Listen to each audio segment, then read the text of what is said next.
नमस्ते दोस्तों, मैं चुनू तिवारी।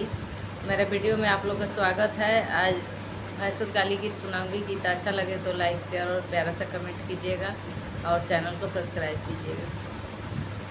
तनी सुन ली भैंसुर साले मोर गाली। तनी सुन ली भैंसुर साले मोर गाली। तनी सुन ले राउर नाम गाइल नसबंदी में।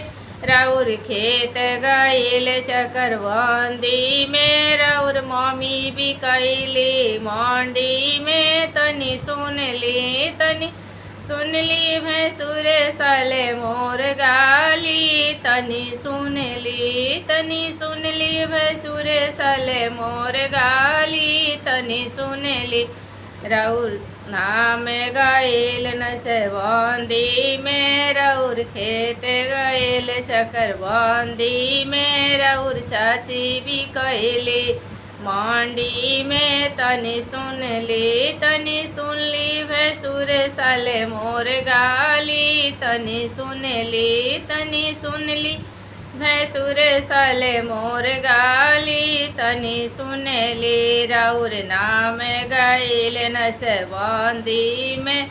राउर खेत गाइल शकरबंदी में। राउर दीदी भी कैली मंडी में। तनी सुन ली भैंसुर साले मोर गाली। तनी सुन ली भैंसुर साले मोर गाली।